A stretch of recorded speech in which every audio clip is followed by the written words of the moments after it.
All right. Basically, now you can see everything. You can turn down Pretzel a little. You don't get to overwhelm everything. Hi. The Pretzel really wants to chat in the chat. That's fine.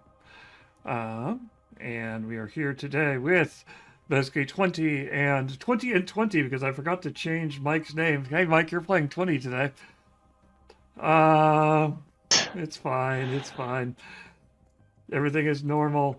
All right, we are here with basically 2020 and Alex. Basically, and Alex is the creator of Cyberrats in Space. He's also creator of several other games, including the two previous Cyberrats games. Oh, hey, Tony, how's it going? Glad you're here to catch that. Not embarrassing at all. It's fine.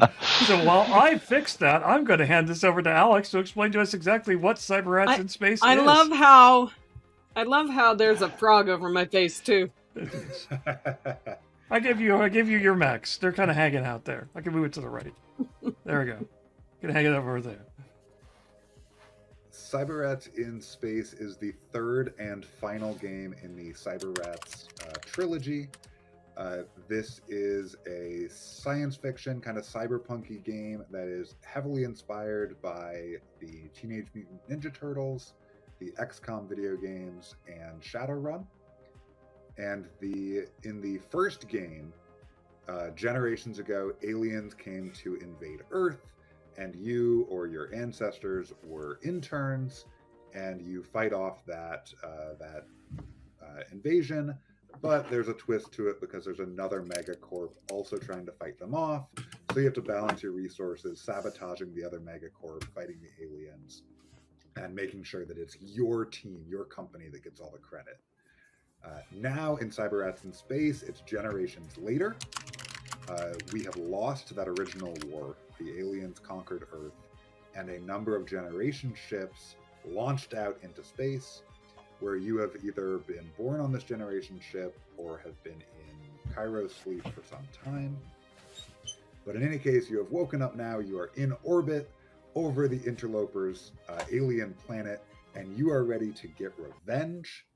And the biggest tool that you have with you this time that you did not have in the base game is that you can climb inside big, clunky mechs using state-of-the-art technology from when you were launched way, way, way long ago.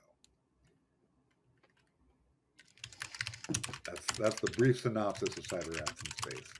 Awesome. And we're going basically, so Alex is going to take us through a kind of abbreviated, we're going to fit this into a short stream time mission. There's a lot more. There's a really interesting mission system and things like that. There's character building, things like that.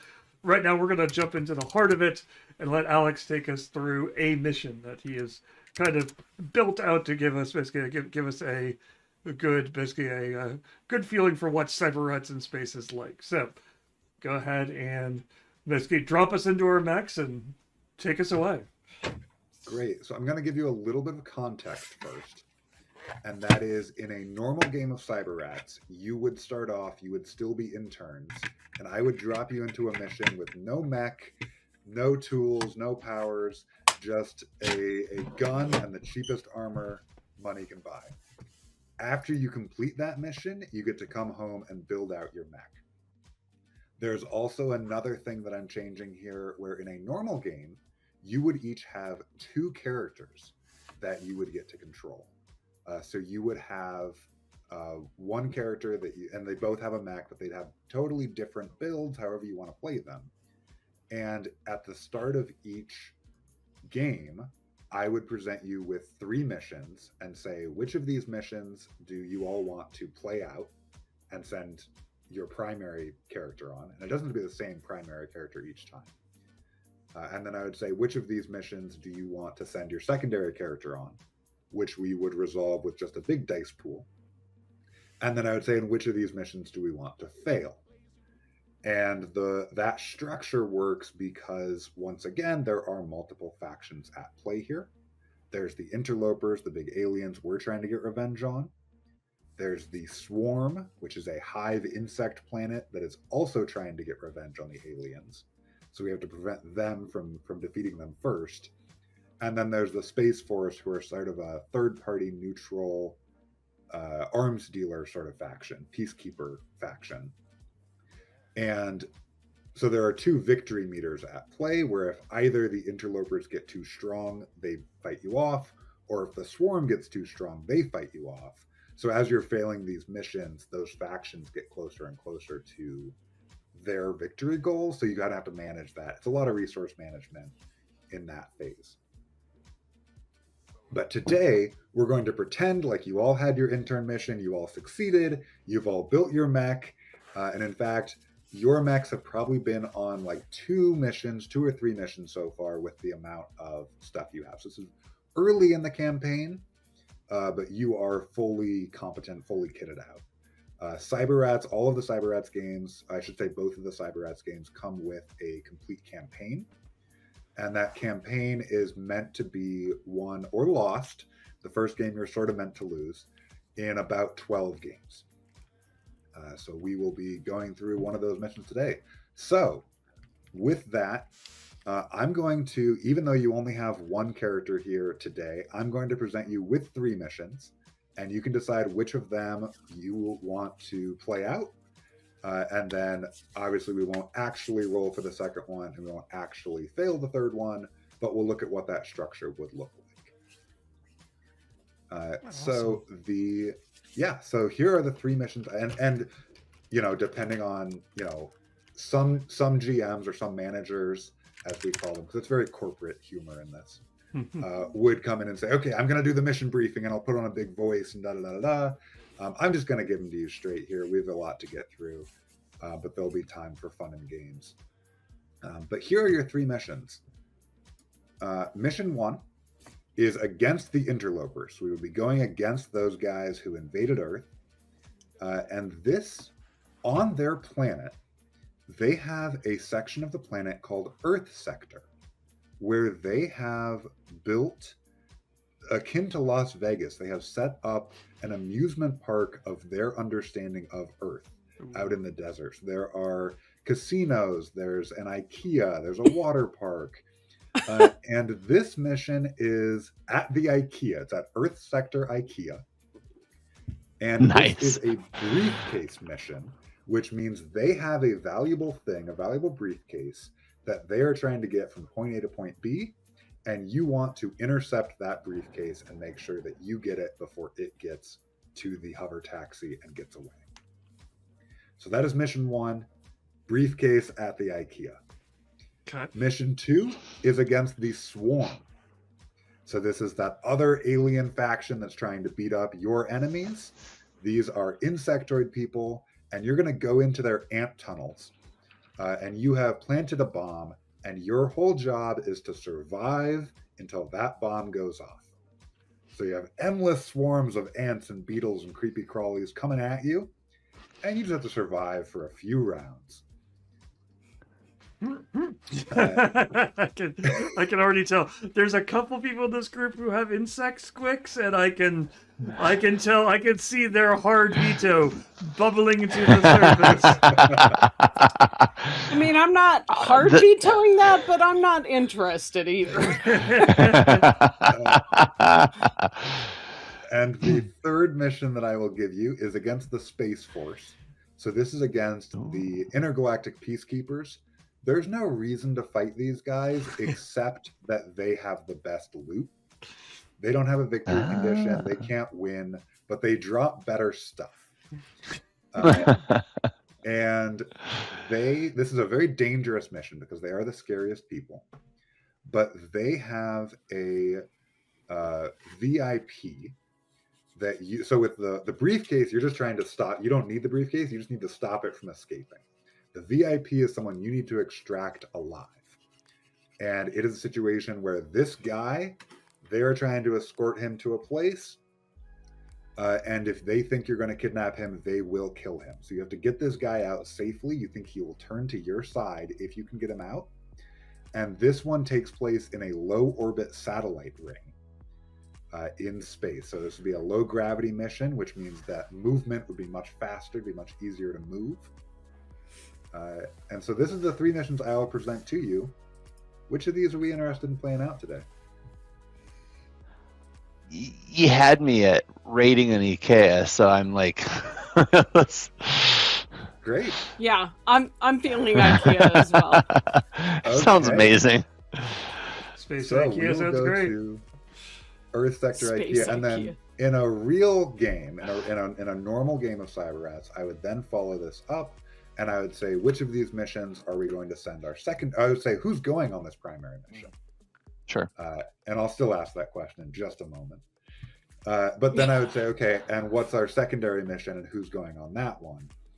And then are we okay Nice. failing that third mission? But I have been talking for quite a long time, so let me ask, who's going on this mission? Me. Yo, I'm in. Boom Howler, the pilot of the Boom Wagon, will of course go.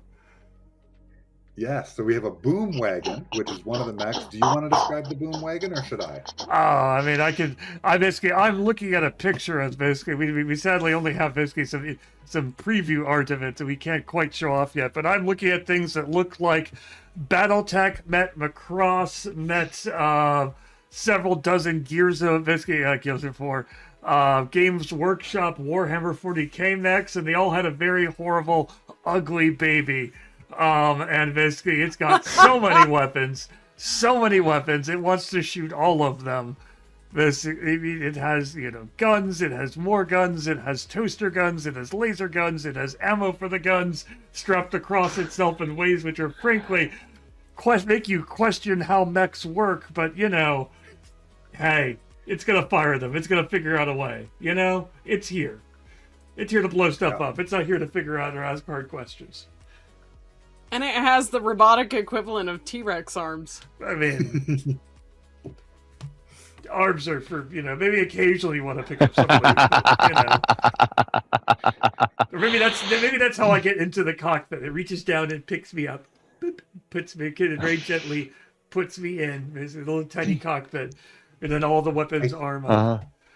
I think those arms are there so you can easily change fuses, because you'll be blowing fuses left. Right. That's a fun mechanic we will.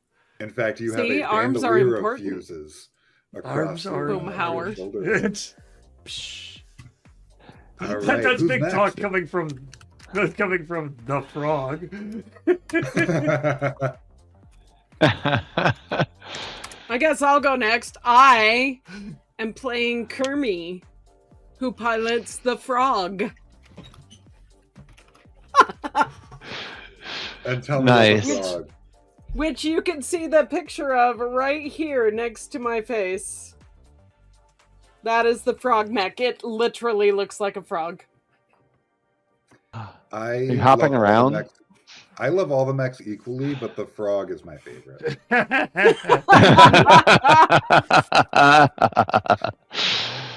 Nice.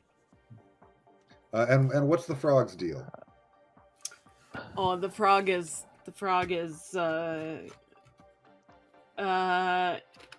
look, it is fast. It can get to places. Mm-hmm. It has weapons, but also you better not cross the frog, because you will know the wrath of Mr. Slick Stick. The frog can also eat people. Yes. Oh, goodness. I love it. Yes. Yeah, I can gobble them. And it can either be consensual or non-consensual gobbling. That is true. Mm-hmm. Yes.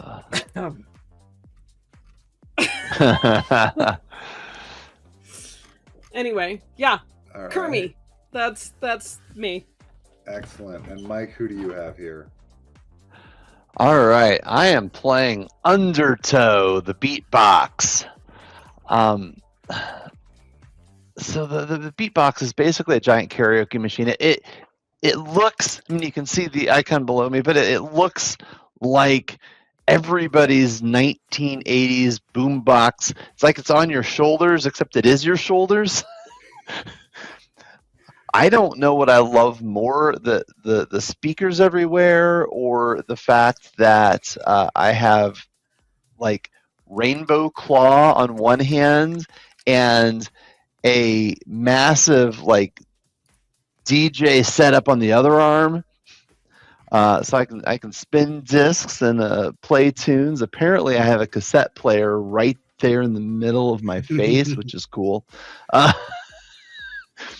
But you can't go wrong by just doing karaoke as your primary means of everything, right? Like you want to talk to people, you can beatbox it. You want to attack your everybody around you within proximity. Just get really loud. I mean, what's not to love about that?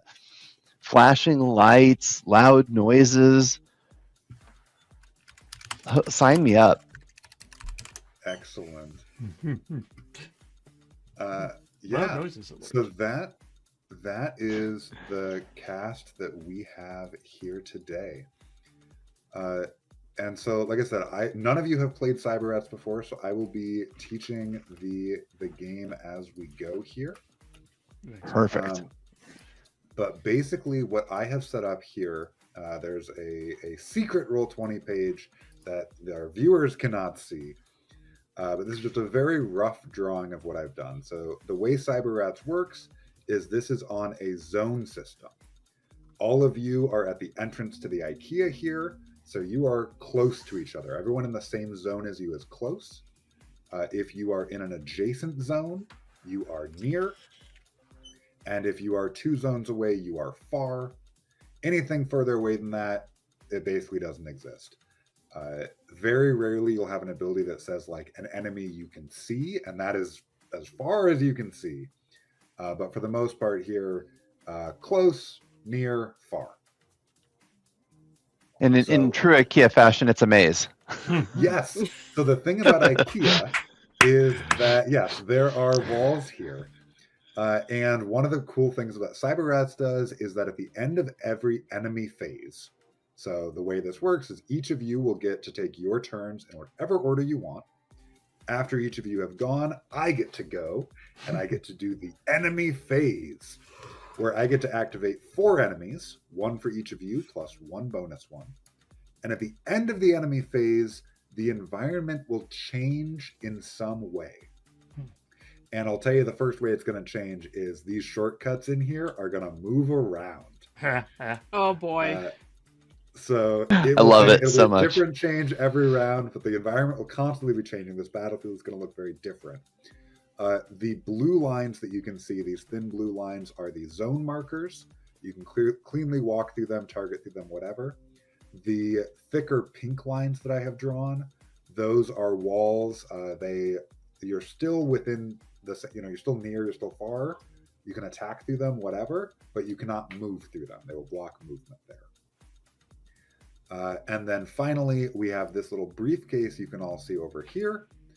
And if this briefcase makes it up to this red escape hatch, the enemies win. Make sense? All right. Huh. Makes sense. Okay. So Target rich at this point, Well, just what I like. Yes. that's right. And don't worry, even though there are a bunch of enemies in this IKEA shuffling around doing their shopping, I can only ever activate 4 of them. So there's no guarantee. It's not like all of these guys are going to come walloping you all at once. Love it. So I will, again, knowing I have cheat sheets for you and I'll help you walk through your turn, I'm going to start this combat the way I start every combat by asking, who wants the first action here? You can see the briefcase. You know your goal is to prevent it from getting to the big red. I'll make that a big red X just for your benefit. Okay. That is our exit. Ah, I Yeah, mean, yeah, I'm gonna I see what you plow. did there. I'm gonna It plow gets a road. exactly the applause it deserves. Hey, hello, Dynams. Basically, well, I'm gonna basically, I'm just going to take the first action. I'm gonna plow a road. I am going Okay. to, I'm going to explode things. Okay. So on your turn, you get 2 actions. And obviously, you can use your actions to use your armaments, which are your main weapons. You can also use your action to link up to another mech. And there's no limit to the number of mechs that can be linked up. You could all 3 be one super mech. But while you are linked up, you move together. You can use each other's diesel to power your munitions. You can steal from each other, all of that good stuff. And of course, you can just move one range zone as an action. But those are some of the options you have. It sounds like you have an idea. You want to take out some of these scientists up in front of you. Is that right? Scientists, basically, they look like targets to me. Yeah. They shouldn't have been in IKEA if they didn't want to get it exploded by a mech today. I mean, common knowledge. Wait, what? That's their motto, right? Yeah. Meatballs, leave before the mechs. Yeah, leave before the mech. Mm-hmm. All right, I have diesel, so I don't get the extra action. But I'm going to do loose cannon. That is a boom wagon specific trait. But yes, loose cannon. Okay, so the loose cannon has a higher chance than usual of blowing a fuse because it's not secured very well. So this is an armament, so I'm going to need you to roll an attribute roll. Our first roll of the game. Woo-hoo. What attribute are you using to power your loose cannon? I feel like this is fairly solidly in Smash territory here. So Okay, Smash is your worst attribute. So give me a single D6 roll here. Okay. I will give you a single D6 roll. I rolled a 4. All right, so a 4 means that we have a mixed success here. And you were using Smash. I'm just going to... Perfect. I got the same result on Roll20 here, so you can see exactly what this does. So you do succeed, which is great. We'll process that in just a moment. After you succeed, you will lose a hit point, and I get to invoke a complication. So first off, tell me what this loose cannon does. So this loose cannon, basically, I'm going to be like, target! And I'm going to basically charge forward and basically fire. And basically, while it does fire a large shell directly into the, the bedroom department here on the, basically off to the right, exploding cushions and other things and showering feathers everywhere. It also blows me backwards as the improperly mounted and basically dampened cannon whacks backwards after the shot. Okay, so I have some bad news. I have some good news and some bad news. All right. The good news is you hit this scientist and it looks bad. Another hit like that, honestly, another hit a fraction of that power and it would be gone. The bad news, as you can see, your loose cannon, not very well secured. It blows a fuse on a 1, a 2, a 3, or a 4. And you got a 4. I got so a you 4. blow on this loose cannon. You cannot use it again until you spend an action repairing that fuse. However, because I am the boom wagon, I get to ignore that first fuse loss for this round. Yes, and that is because you have solar power as your power source. Yes, nice. That is great. Yeah, the first time you go ahead. It would have gone nuclear, but I use the power of the sun, which is not nuclear at all in any way. Just don't ask questions. And thank you for reminding me that because I forgot you had that ability. And you should really click that and put it in the chat as the Roll20 chat as well. But yeah, so you do not blow a fuse. However, I get to do a reaction to you. So that scientist that you shot, he is just a faceless thing with bulging, almost bug-like eyes where its face should be. And it spins towards you and pulls out like a comically, like, imagine like I just forgot, like a Flash Gordon style ray gun. It's got too many spirals, and it shoots it right at you. And I don't have to roll as the enemy. Unfortunately, this is the weakest enemy in the game. You take 1 harm. All right. And I believe, correct me if I'm wrong, I believe that your mech has some amount of soak. Is that right? It has 2 soak. Okay, so these guys literally cannot hurt you. However, they also have the draining tag, so you will lose 1 fuel whenever they attack you. Ah, So you lose 1 diesel here. okay. And I also lost and- a diesel for using the loose cannon as well, correct? No, sorry, you use smash, you lose 1 hit point. Okay. So you lose one SP, sorry. You lose Okay. 1 SP there. There's 1 SP, and I lost a diesel for using an armament, correct? No, you lost armaments don't cost diesel. You lost a diesel because he hit you with the draining keyword. Okay. Your munitions will cost diesel. Right. Thank you. But don't cost an action. So that was your first action. You have Okay. 1 action left. All right. Well, this guy just physically, how dare he attack me? You started it. I mean, let's not get too characteristic for this game about preemptive. It all works out in the wash. I have a gun and I'm going to fire it. Basically, I am going to. So the 2 which are in that next square over that I just fired at are at close or. Those Correct? are near. Yeah, you 3 are close to each other, but that is Okay. at near range. That's at near range. Okay. They're at near range, so I'm gonna lob a grenade to that direction. Yes, this is your gunpowder grenade ability. Yes. Choose All a right, point and near what- range. Deal 2 harm to all creatures close to that point and not back. Yes. Incredible. So give me what attribute are you using for this grenade? Is this All also right. smash or is this a little more calculated? Where this is going to be calculated. We're going to use the concealment from all the explosions and other stuff to go on to roll the gunpowder grenade in there, so that while he's firing at me and cackling because he thinks he's got a good hit in, I will subtly indicate at his feet the grenade, which will then explode. So I will roll 2d6 for sly. Awesome. 1, And we'll keep 2, the highest here. roll 5 and a 1. All Well, right. That is a 5. 5 is a full success. Unfortunately, that's a we fuse. use your second highest die as the fuse die. And that second highest die is a 1. So you do blow this fuse, unfortunately. Okay. So I have So you blow lost this my fuse, grenades. but both of these creatures take 2 harm. That kills the first one. And the second one you have knocked back. If you'd like, you can push him back to another range. Okay. I will knock him away from the briefcase. Okay. Great news. Okay.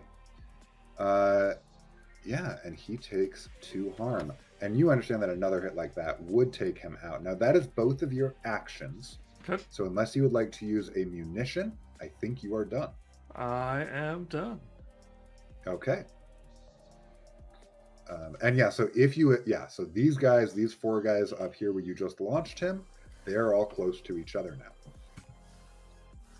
All right, so that was 1 turn. That was our first turn in Cyberrats in Space. If you mark that grenade as blown, that would be great. And then who's next?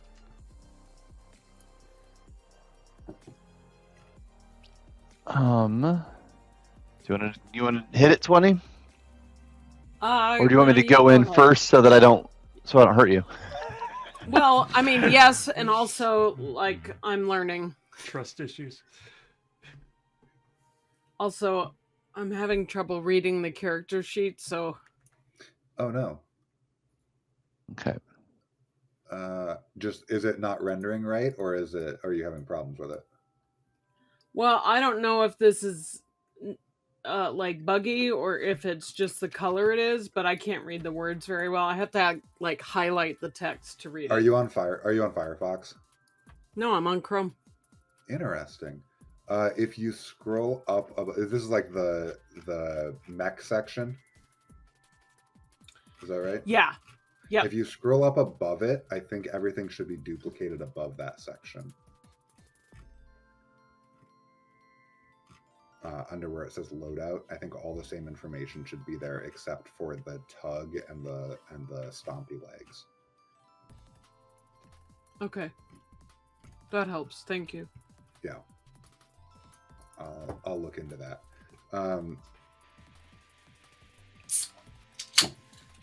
But, All right. Okay.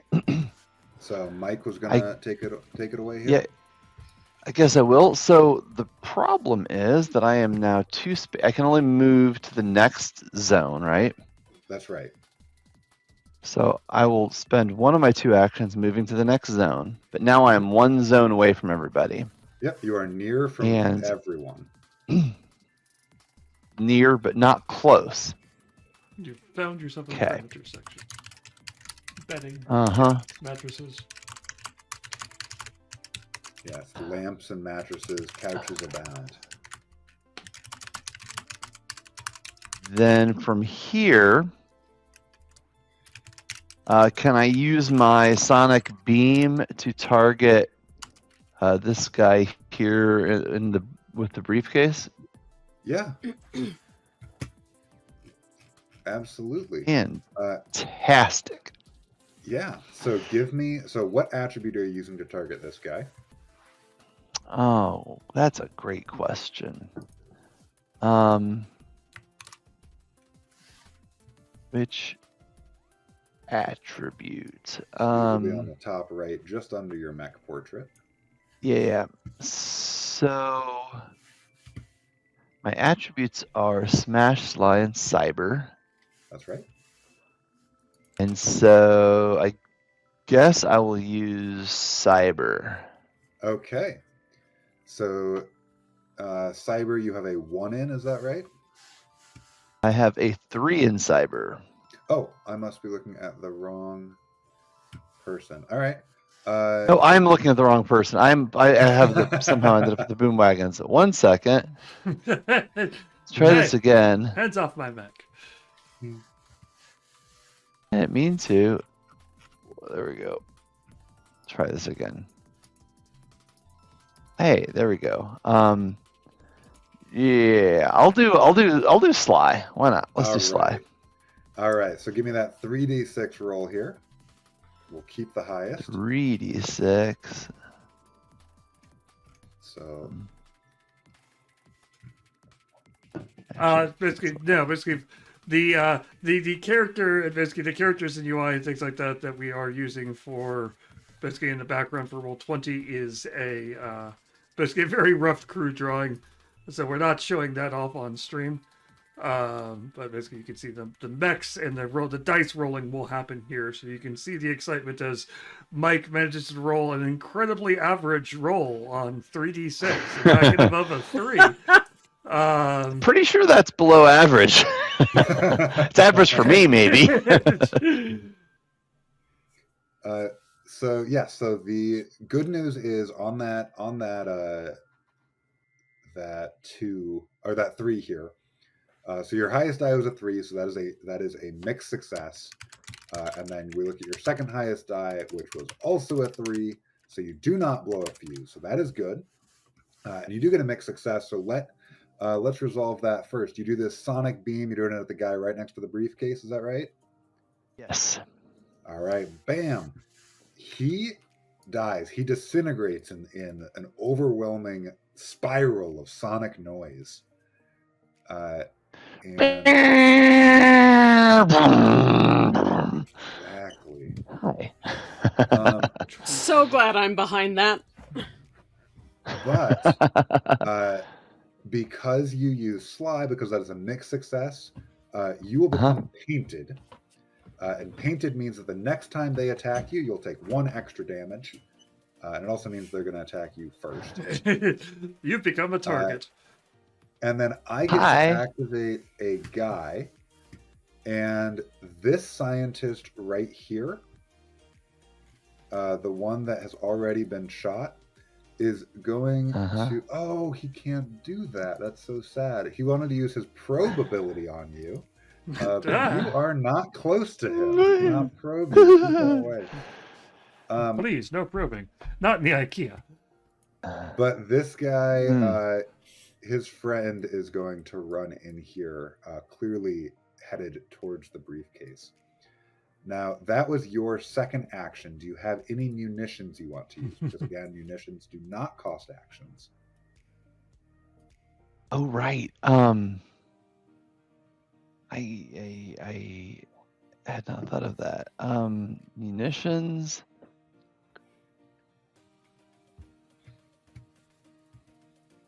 Oh yeah, totally. We're gonna activate all of the amazing lights. I probably have a disco ball hiding somewhere. Anyway, lights go flashing absolutely everywhere. And the one guy here next to me in close range is going to become weakened. Okay, that is great because that means he does half damage, which will be great for offsetting your probed here. Yeah. And then spend that one diesel. Yep. Spend the diesel. Where is my diesel? Oh, It's on the right on side. the bottom right. I got you. Cool. Thank you. All right. One diesel down. And then if it wouldn't necessarily make sense here, but you could use that as many times as you wanted. No, so I'm you good. Thank you. And every condition you can apply stacks. So like I've had people come in with like the heavy hitters and just say, I'm going to apply weakened 4 times. And this guy is just Nice. doing no damage here. Or I think you I can love also it. apply screwed, which doubles harm. And again, you can Yeah, stack for sure. that again and again and again and again. You're just that one Okay. DJ just holding down the air horn button, just Absolutely. Exactly. All right, so Kermie, hopefully you've had a chance to see how this system works. Blow us away with your first turn here. Oh, geez. That's not What's the frog any up to? at all.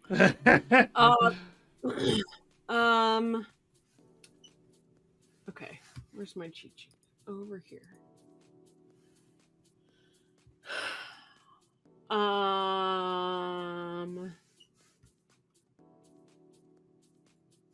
So if I'm in the place that I'm standing in. Yep, you're in the entry here.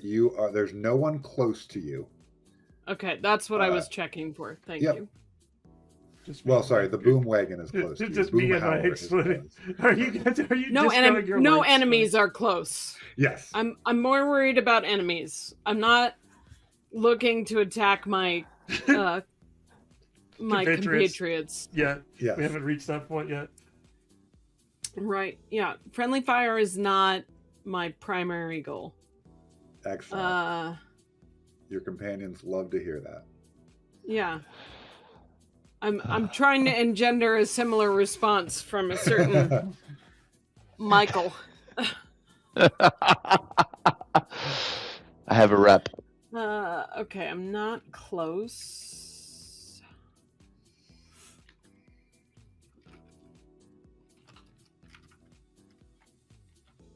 Okay. I'm going to hop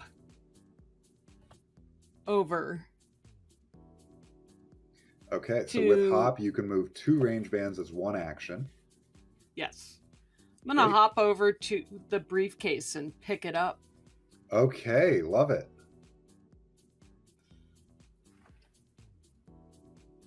Now it becomes a protect the frog. So, bam. So you have the briefcase on you. Great. Kermit the Frog here. And once again, for players who may have missed it, the goal of this is the enemies are trying to escort this briefcase to the back exit of the IKEA, and our players here win if they can stop the briefcase from getting there. Is there anything I notice about the briefcase when I pick it up that makes it look anything different than just a briefcase? It is, so it's a little hard because like you're in a mech here. Are you like just gobbling it up, or are you picking it up with your little mech arms? Do I have little mech arms? We can assume you have some kind of grappling device. Okay, yeah. Like, let's assume I grabbed it and picked it up in front of my Yeah. pilot's eyes here. Love it. It is like you're seeing the like readouts on your display here. And this you'd expect a briefcase to weigh between like 5 and maybe 15 pounds. And like you can hear the metal groaning under the weight of this thing. It is way denser than it should be. But otherwise, it looks almost exactly like a normal briefcase. As you spin it around, you can see some alien writing on the back that looks an awful lot like a warning. Okay. And it's not radioactive or anything, is it? I mean, who among us isn't a little radioactive? Right? In core Cyberrats, you are all actually addicted to a glowing green goo that gives you psychic powers. Oh. And this game, we're focusing more on the mech side of it. But yeah, typically, like your people, you would get, if you look at the top of your character sheet, you have powers that is just blank here. But normally you would be able to just summon swords or mind control people. Little radioactive. So radioactive isn't. It's whatever. It probably says, drop this and run. The traditional radioactive. Was it cesium? Yeah, cesium. Yeah. All right. Drop and run. Okay. Okay, so that was just one action. Right.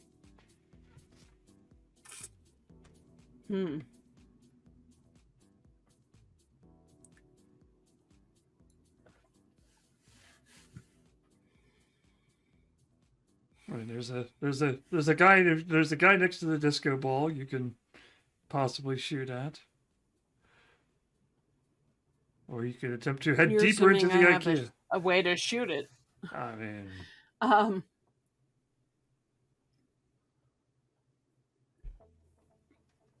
okay. it would never enter to the boom wagons. Deal harm to up to 3 close enemies, or pull 1 near to close and immobilize them. Yeah, I would like to target the nearest enemy with Mr. Slick Stick. Mr. Slick's Lick Stick. Great. So that is an armament. So I'm going to need an attribute roll. What attribute are you using to activate Mr. Slick's Lick Stick? I get to pick. You get to pick? It affects your roll and affects your consequences. Yes. What happens if I pick Cyber? So you have a 0 in Cyber. So if you pick Cyber, 2 things happen. The first is you automatically blow a fuse. And the second is that you will roll 2 dice and pick the lower. Oh, interesting. I don't recommend it. No, I don't think I would like to do that. Okay, in that case, I'm going to use Smash. Great choice. That sounds all right. Give me that Smash roll here. So how many d6 do I roll then? So that'll be 3d6, and we're going to be looking at the highest one to see your success, and the second highest one to see if you blow a fuse. All right. So our highest roll here is a 6. Woohoo! And our second highest is a 3. Full success there. DD dices. So physics on that one. I just sort of sprang across the screen there. So this guy is pulled towards you with Mr. Slick's Lick Stick, and he can't move. He is just covered in a thick goo, rooted to the ground. Or maybe the floor, or the wall, I mean. Maybe he's just like stuck to the wall. Like, oh. Like, yeah, he's deeply unhappy with his life. Some kid. Now that was 2 actions from you. Would you care to use any munitions before we start the enemy phase?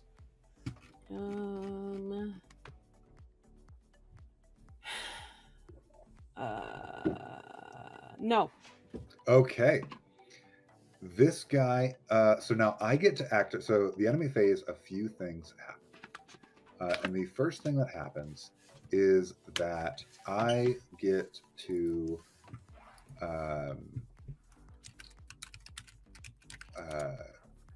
sorry, give me just a second here. First thing that happens is that I get to activate a bunch of enemies. And I get to activate 4 enemies. I get to activate 1 enemy for each of you, plus 1 enemy for free. So the more of you there are, the more enemies I get to activate. So, yes. So I get to activate 5 guys here. Oh, sorry, 4 guys. It just keeps going up. I was like, wait a minute, that doesn't math. 6, Sorry. 7. Yeah, I get to activate 19 guys. No. Hold up. So the very first thing that happens at the start of the enemy phase is we have a phase called Cycle. And Cycle is basically just like an upkeep phase where things happen. So sometimes you'll have enemies that say like, Cycle, increase the damage dealt by all your attacks. Or you'll have abilities that say like, Cycle, gain a diesel. So Cycle are just things that happen every round, and they happen at the start of the enemy phase. I don't have any Cycle effects here in play, so I will skip that one. And I'll go right towards activating 4 people. And the first one Hey, if you activate 5 guys, you owe me a burger. That's all I'm saying. Yeah, and fries. And don't forget the fries. Yeah. So I'm going to activate this first one who's immobilized. It's great that you immobilized him because he wants nothing more than to get up and run away with this briefcase. And he cannot do that. What he can do, however, is hit you for 1 harm, which you have more soak than that. So these guys literally cannot hurt you. Bang it on the neck. Because you have 1 soak. He hits you for 1, but he can do draining. So once again, he takes a diesel from you. So he's going to take a diesel from the mech here, from the frog mech.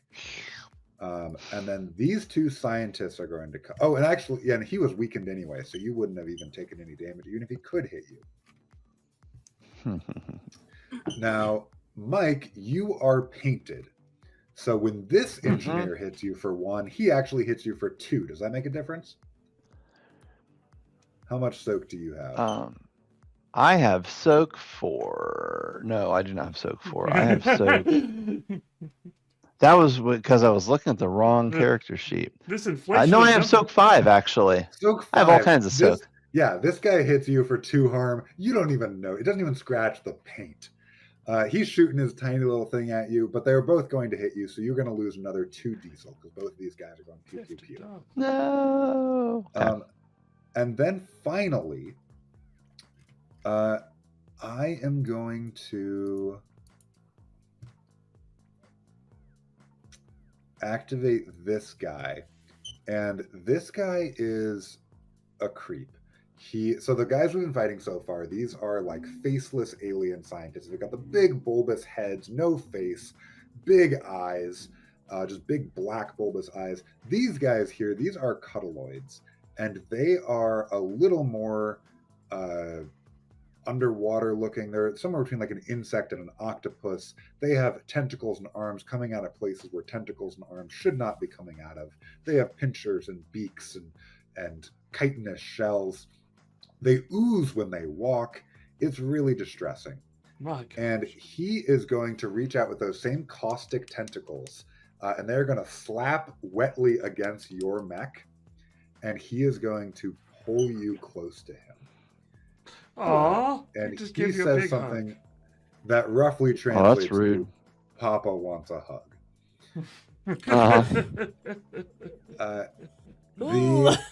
So that was my Creep 4 is right. The next thing that I get to do is I get to change the battlefield. And again, the change will be different every round. And the next one will be quite fun. But this time what changes is these barriers change. So IKEA is full of shortcuts, and these are going to move and slide around. And so areas that were previously, this doesn't mean much to our viewers here, but areas that were previously very far away from each other are now adjacent to each other as walls in this IKEA. Well, I did not mean for that to happen. That's a cool shape. The wall, one of the walls bent in half. Basically, for our viewers who can't see this, basically, we are For staring chat, at. it went from a straight wall to like this. 245. It went from an L to a 7. V. Yeah. Yeah. So basically, It's quite an acute angle. I didn't know it could do that. Clearly. And I Good. no, go ahead. I was just going to give a quick brief description. Basically, so the boom wagon has found himself isolated. Basically, walls have sprung up between him and his allies. The frog and basically the boom box. Beatbox. I'm the boom wagon. He's the beatbox. Together, we should definitely at some point. We have to become a boombox at some point. We'll get to that. Basically, find themselves together. Basically, in one long corridor, and all of the creeps are now funneled directly towards them. And there are still separate zones, but yeah, there are walls that make some of those zones impassable. And then the final part, and maybe the player's favorite part, is all of those enemies that you killed, just like a video game, drop loot. And every enemy faction has a different loot table. And so I get to generate and I get to roll different loot here. Now, I'm sorry, ignore what just popped up on the Roll20. You didn't see it. Our people didn't see it. Because that was me rolling on the Cyberrats 1 table and not the Cyberrats in space. Here you go. Hang on. Nope, that's still wrong. 1 second. The worst part is basically the fact that Boomwagon killed all these people, and he's been separated from his loot. Loot can be distributed between you however you want. Okay. And they drop 1 fuel, which can be used as either diesel or biotech. Biotech is that glowing green fuel that activates your pilot's powers.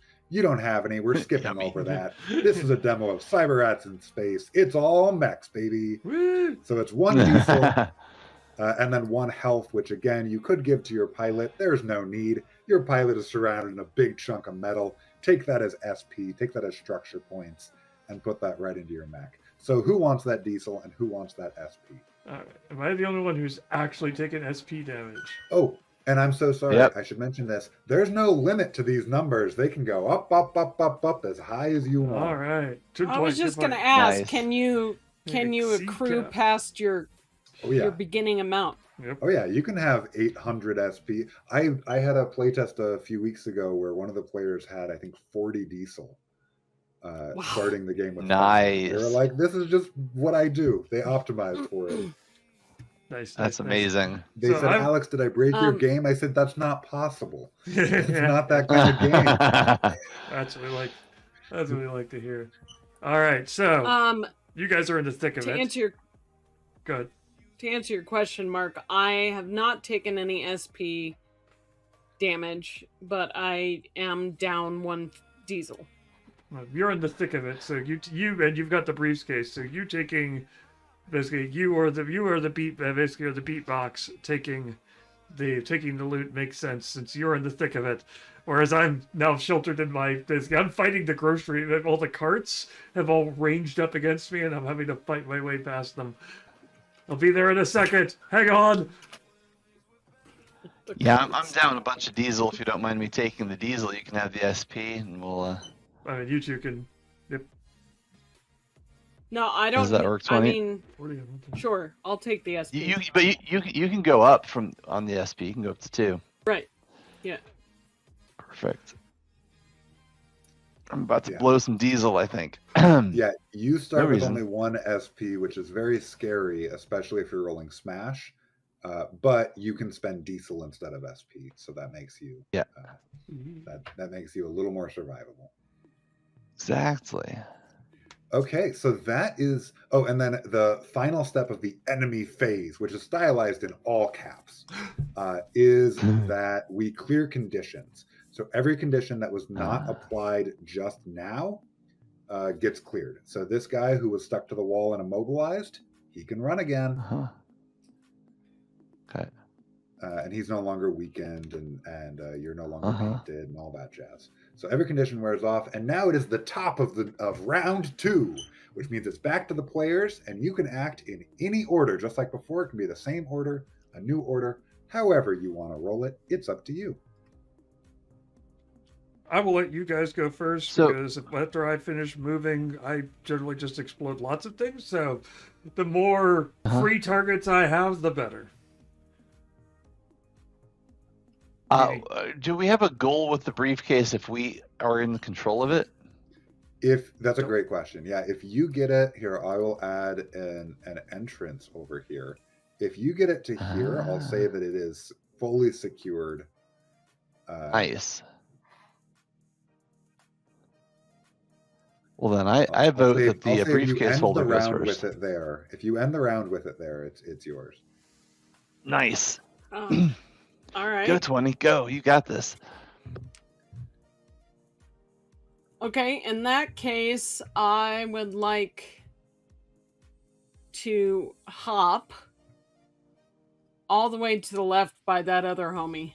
All right, and that is one action, hop, because you can move 2 as one action. You can move 2 spaces as one hop. So there's this long hallway in the corridor of the IKEA, and you hopped from the kitchen area straight to the party area at the other end of a hallway. Bam! And you are surrounded by balloons and tanks of helium and clown apparel and clown and clown accessories.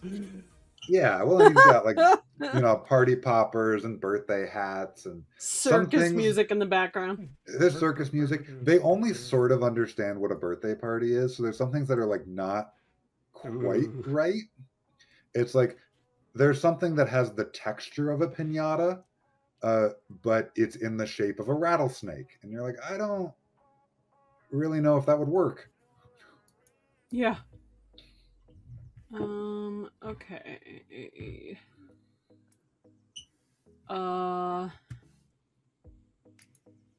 And then I would like to stompy legs the homie next to me. And what attribute are you using with your stompy legs? Oh, I will just stick with the smash. All right, smash that guy. Okay, hold on. Give me that stompy leg roll. That is 3d6. Stompy legs. Oh my god, I freaking stompy legs. And 3d6. I have to find the dice roller. Where'd I put it? Okay. And so this could hit 2 people, but there's only one guy in stomping range. And that's a full success. And this stompy legs, this is not an armament. This is something you have from your mode of locomotion. So yeah, anyone can take stompy legs as their mode of locomotion. You can also take hover tracks or rockets or treads, whatever you want. But you took stompy legs. This guy, you stomp him, stomp, stomp, stomp. He's getting stomped by a frog. He's getting tossed all over the place. He looks bad. If he got stomped like that again, he would not be coming home to his family. That is both of your actions. Do you have a munition you would like to spend that sweet, sweet diesel on? Or are you good? I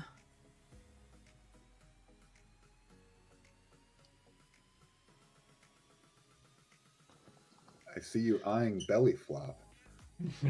Yeah. I'm gonna belly flop this homie. All right, so belly flop as a munition, you don't have to roll. It cannot fail. You just spend that 3 diesel, and you can do this as many times as you have diesel for it.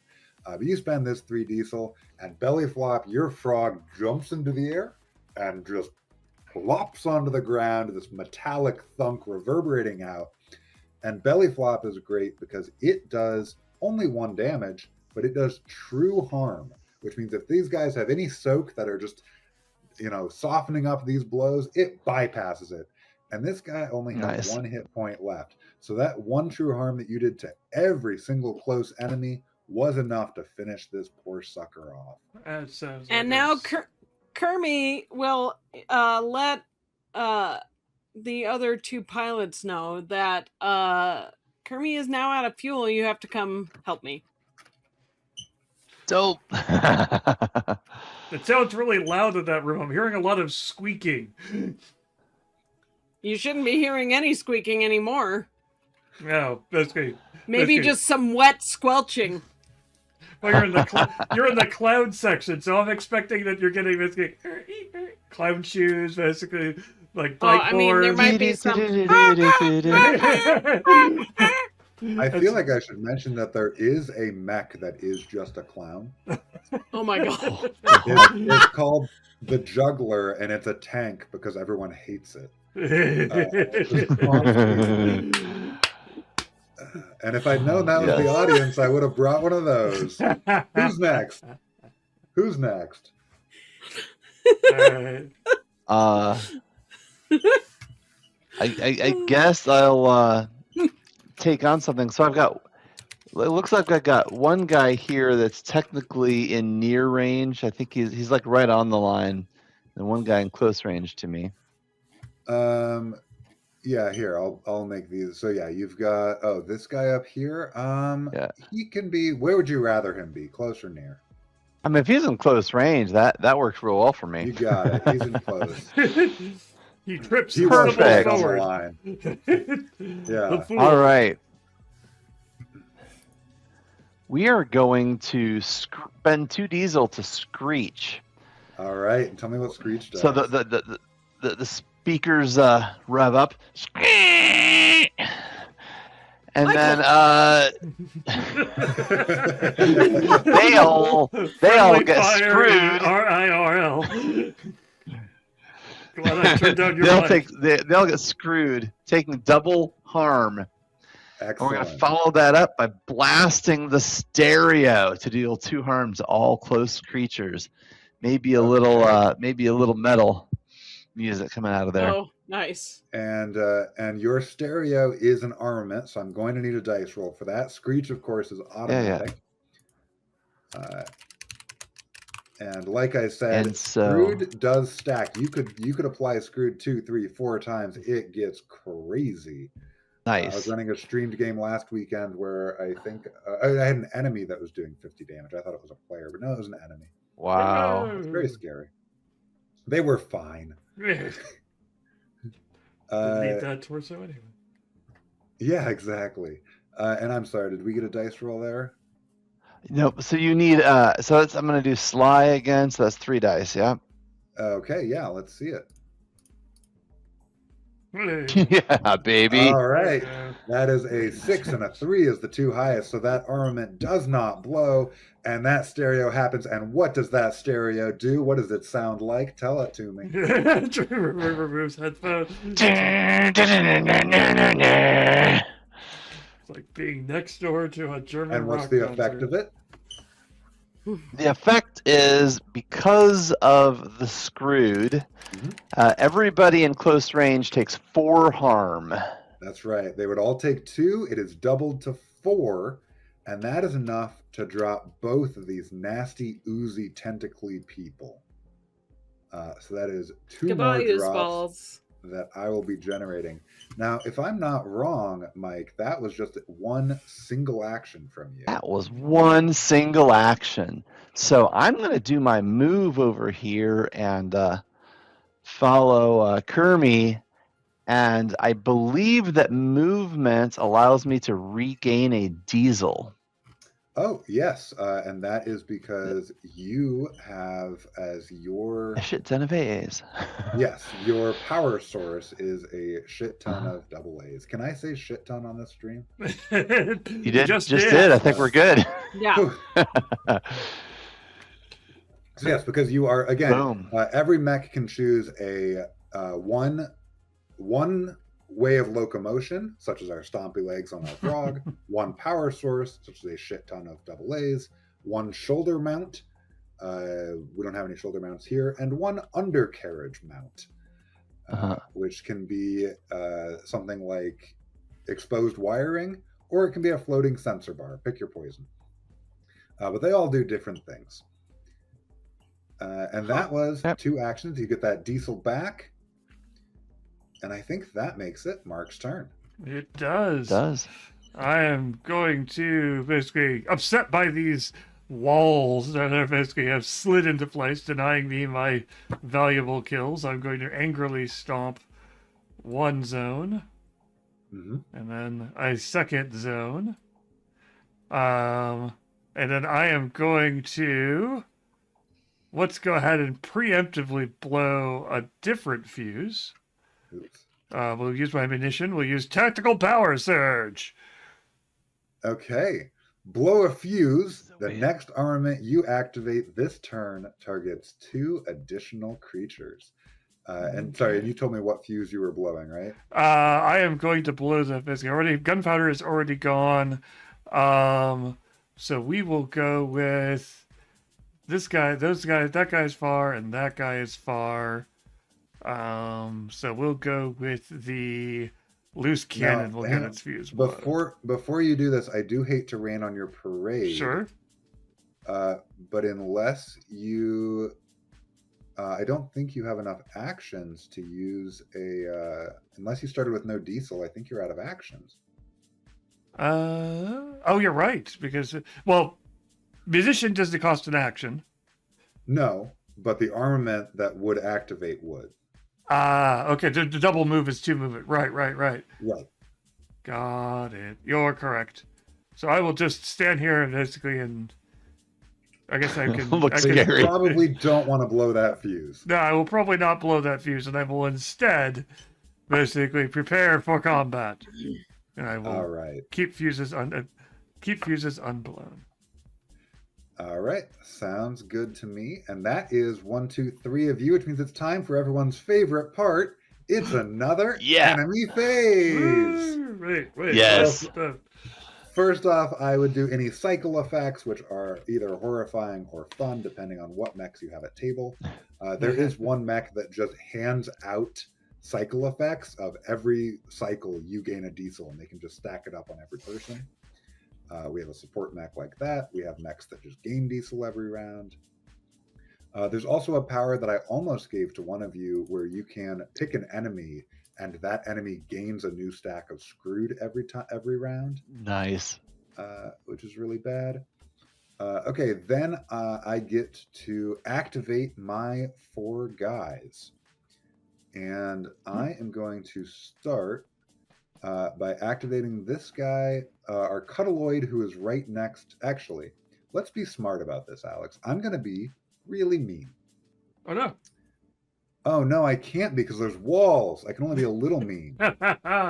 Haha. Screwed yourself. So each of the enemies, the way enemies in Cyberrats work is that they have a small block of stats, which gives them like their hit points and how much shard and soak they have, how much damage they do at various ranges. And they also have tags. We've seen the draining tag, where these scientists take away your diesel. And they have moves that they can use instead of attacking. And I will use one of those moves now. This scientist is going to move to you, and then he's going to probe you.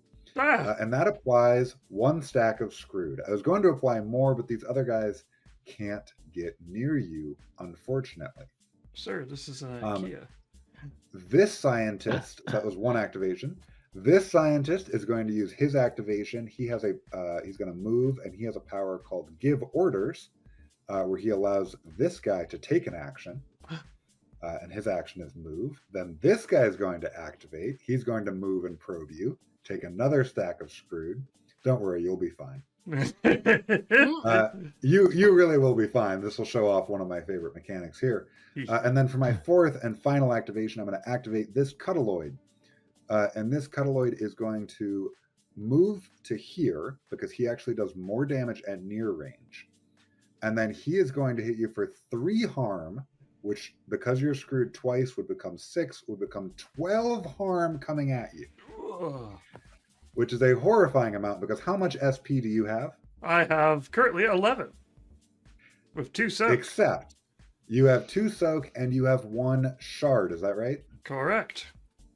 So that shard will absorb this entire attack. You would have 10 harm coming at you because it'd be 12 soaked down to 10. 10 harm coming at you. This shard takes it. You take no harm from this massive attack. Wow. Now But my you are shard out is of gone. shard, and these guys are much scarier. And All that right. was the activation part of the enemy phase. Now it comes for the change. And this is everyone's favorite part, the change. You know how I said that you were in the party room? Yeah. You know what the party room is full of? It is full of helium tanks. Oh no. And those helium Oh. tanks have been hit with the crossfire. They are spewing out everywhere. We do not have to do the voice. Please do not do the voice. But this entire IKEA now has the tag helium rich, which Ah. means that for the next round, Nice. give me just a second because I want to make sure that I have this right. Helium rich, double. Oh, I'm so sorry. This is not that interesting. I'm going. It's so just all speaking of funny I- voices. I'm just going. I'm going to call an audible here. And Sure. I might even add a new tag to this. So helium rich, what it does is it doubles every number on every item that is used in a zone. We don't have items here, so I'm going to say that every attack has every number doubled. That's for both you and for the enemies. Because I don't have items here, unfortunately, but that's going to make everything a little more dangerous. In fact, I'll keep that easier. I'll just say this. I'll say everyone is screwed. You all have a stack of screwed. The enemies all have a stack of screwed. Everybody Nice. is screwed. And I'll make, if we don't already have a tag for that, I'll make one. But that is the end of that part of the enemy phase. Now we are at drops, where I'll generate. We dropped 3 people this round, and I roll my handy little drop table.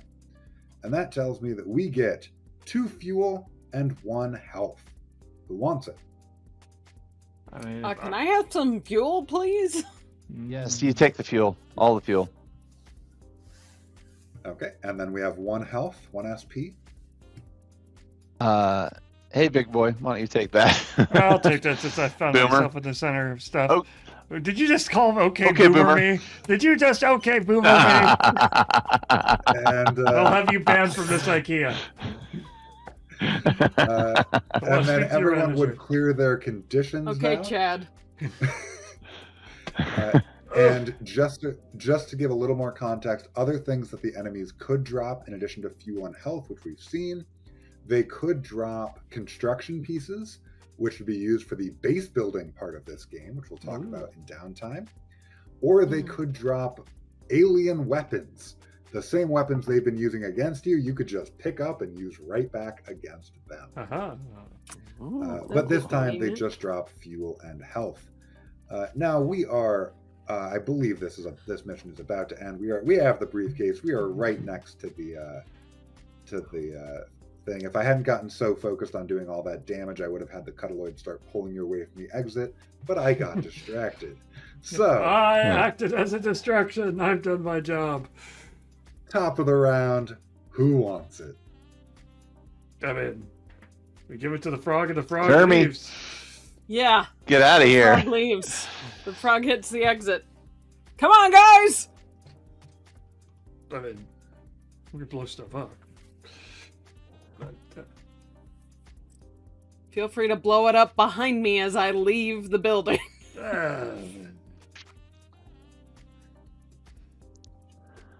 All If right. it's helium rich, is it flammable? Absolutely, yeah. That's how See, helium I'm works. setting you up for Yeah. fun on your turn, That's why Mark. everyone's screwed. That is why. yes. Tony. Don't make 20 croak. Wow. Frog moves to the exit. All right, Frog is out. If you can stay there to the end of the round. Honestly, I'm confident that you can stay here. I'm not going to do anything nasty like pull anything out. So what I'll say here is use the rest of this round to kill as many enemies as you can, get some of those drops, and then we will call this and jump straight into the fun and exciting abridged downtime segment. Woo! So who's dropping enemies? All right. Uh, I don't have enough fuel for rocket jump, so I can't do that well. can get one. I've got.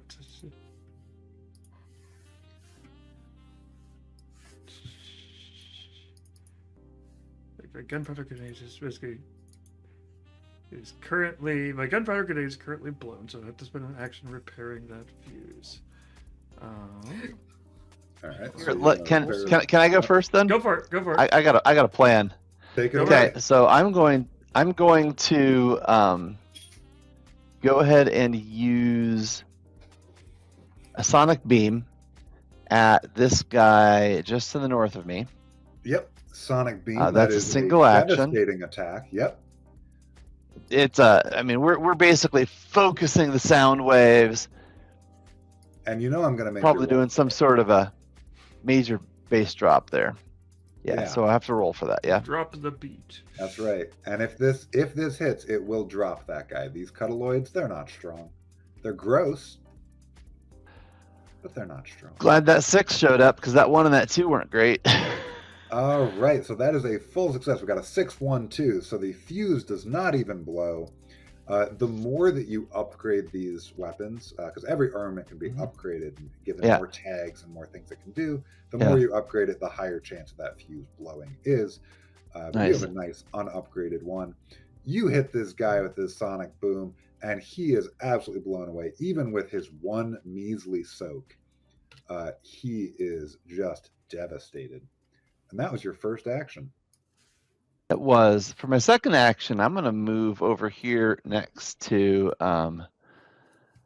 my buddy, and we're Boom Wagon, and what we're going to do is drop a munition on him. Amp it up. Choose a Yeah. close ally, double the next harm they would deal. Excellent. Okay. All right. So I gained Oh. a diesel from moving in, and then I'm spending that diesel for the munition. So Excellent. And you can do that as many times as you want. If you have more diesel, you can just keep stacking that up, make it silly. I also did forget to mention, I'm Oh. so sorry. Your Yeah. sonic boom, you did, it was 5 harm. That guy was screwed. That was 10 harm. He is obliterated. He is scattered all over the cabinetry section. Doors, Yeah. glass doors, All right. covered in alien goop. He's dripping.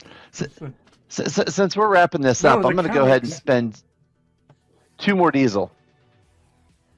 Okay. So that's a total Uh, of 3 diesel for doubling. All right. So Doubling you are 3 times, now- I believe. You are now at 16x damage. 1 Okay. from screwed and 3 from doubling. Don't miss. All right. Well, basically, the cuddle-like things are just kind of there, but the scientists I have a problem with. So we're going to Yeah. make sure that the scientists do not escape this place. All right. We're going to blow a fuse on the pulsar tube cannon to power the munition, a tactical power surge. So the next armament I activates targets 2 additional creatures. So Great. that's down. I'm so confused. And So Go the work. Boom Wagon is our most complex mech that we have at this playtest. And he has a thing where he can deliberately blow fuses as if he had rolled low to boost up and power up other armaments. Basically saying, I'm I going to see. disable this one, so my next attack does double harm, or my next attack hits 2 more people. Okay. It's a resource management game they have to play. Yep. And then I'm going to fire the loose cannon, deal 3 harm Yes. to a close or near creature. And I'm going to target all 3 scientists with that, between the combination of Excellent. that and the tactical power surge. So All for right, this, and give, good. I'm going to need the roll here in a moment. Okay. Like do I need one roll? What's for targeting? Yep, just one single roll for okay. using the ability. This is obviously me playing this. Obviously, I'm having to flip a lot of switches and gauge distances and time stuff. So this is a cyber roll, 100%. So we will Absolutely. roll 3 It's dice. calculated. Yes. A calculated exorcism of the scientists from here. Okay. So we get this dice roll is coming in hot. 3d6. Sliding across the table. That is a 6 and a 5. There we go. Full success. That is 48 damage to each of these 3 guys. That is 3 harm, multiple, doubled, and doubled to 48. And these guys had at most 4 hit points. One of them had 2 from when you hit him forever ago. Well, the good news is I'm not even sorry. The good news is that the Swedish meatballs section now has new mystery meat to put into their. No. Incredible. And that brings us, I believe, to the end of the round. I will not do anything tricky here. I will just generate your drops. And look at that. We got 1 construction piece we can bring back home. Woo! We will pick up the remains and head out. Yes. So this mission is a full success. That was a 90-minute whirlwind demo of what Cyberrats in Space is about. I mentioned that the Boom Wagon is the most complex mech we have in this playtest. We do have mechs of a variety of complexity. The absolute highest complexity mech is the Hot Box, which is an all-in-one kitchen appliance. It slices, it dices, and it juliennes. And it gets hot and cold. It has heat management. So you have different powers that activate whether you are hot or cold. Each of your powers activates heat, and you can vent it out. And that is the most complex you have for people who really want that level of crunch and management.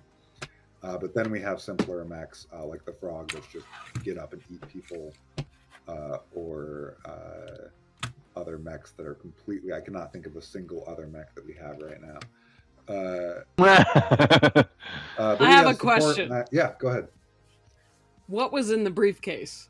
Oh, I have no idea. Don't worry about it. It opens up and gives you a golden glow from Reservoir Dogs. Pulp Fiction. Was it Pulp Fiction? Pulp Fiction. Right. Yeah. Pulp Fiction. Okay. Reservoir Dogs doesn't have the glowing briefcase. But yeah, we have mechs themed after all sorts of different things, different complexity.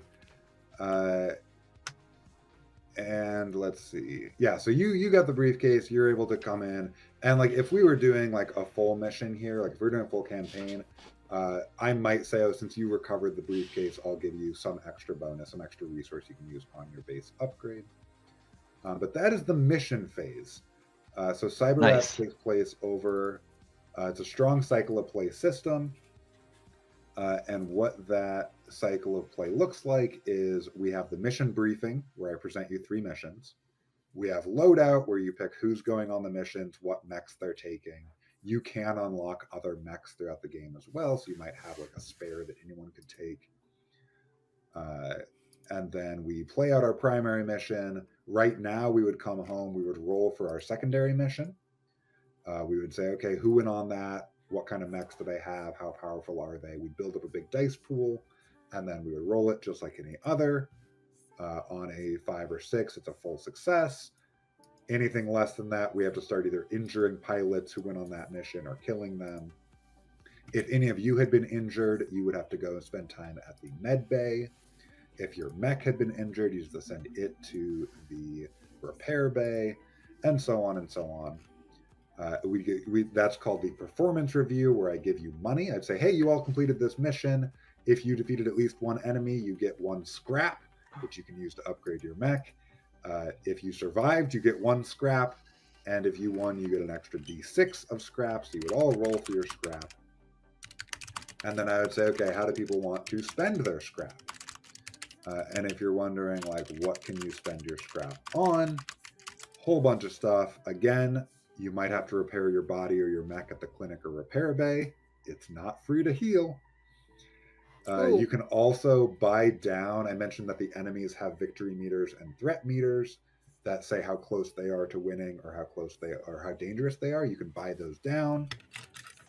We have a construction piece, so we can buy all sorts of new buildings at the base.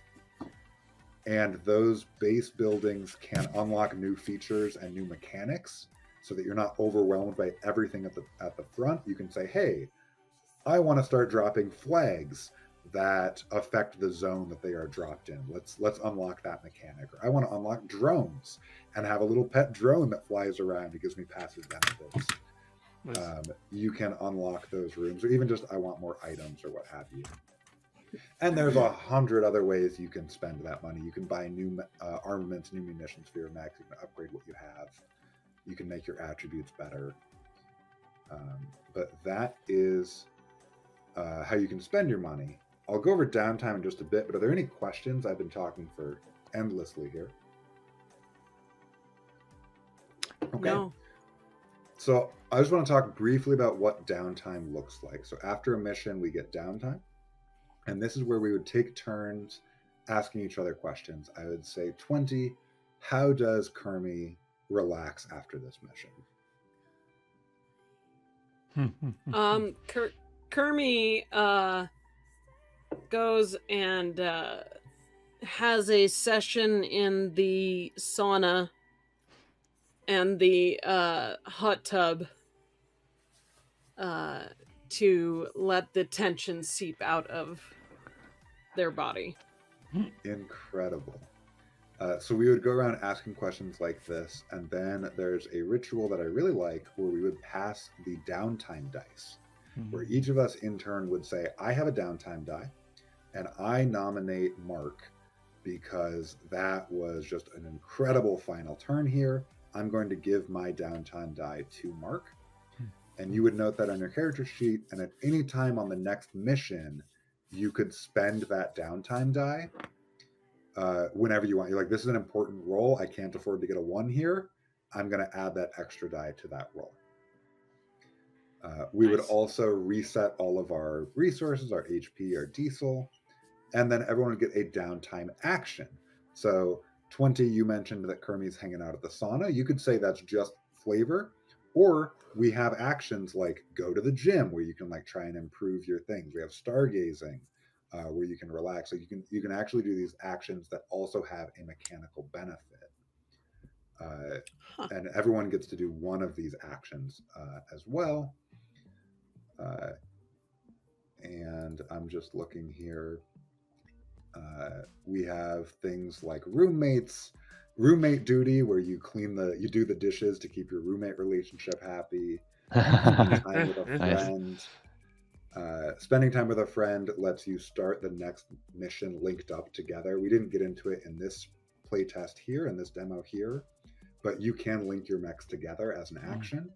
And you could be like, we're going to spend time together, we're going to hang out, and at the next mission, our mechs are still linked up because we had a sleepover. Awesome. And oh no. probably That's my favorite great. one on here is Experiment in the Kitchen, where you either start the next mission energized, which is like a huge bonus to mechanically it's great, or if it's a failure, you basically have the runs. You roll a -1 die on everything for the next mission. It's really bad. So like Experiment in the Kitchen is probably my favorite one, but there's all sorts of options. There's also one that's really fun thematically that I haven't had anyone take yet, but it's Resign Yourself to Your Fate. And it is, you will die at the end of the next mission, but you basically cannot miss rolls. You can't drop to 0 hit points.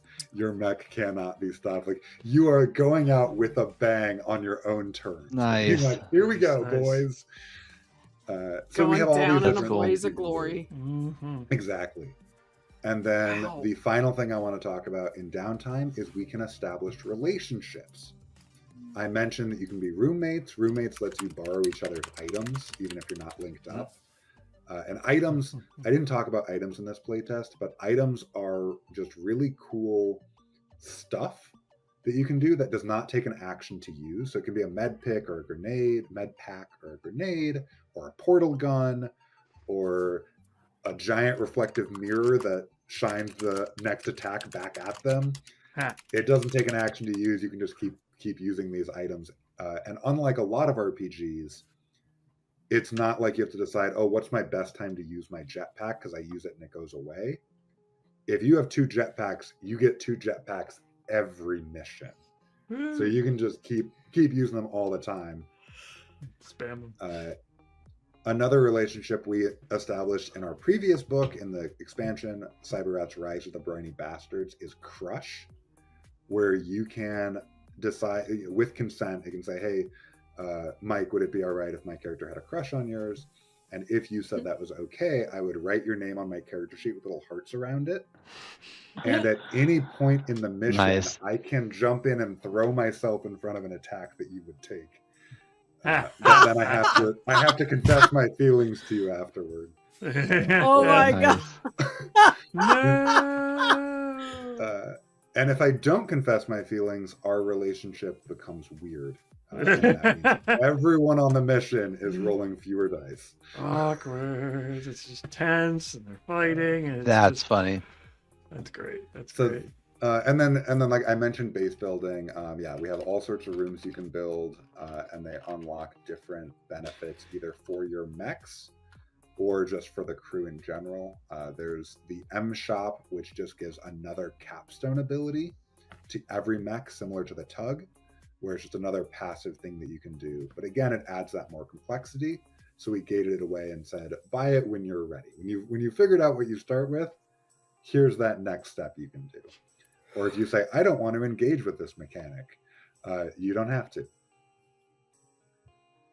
So that is, Nice. that's everything I've got.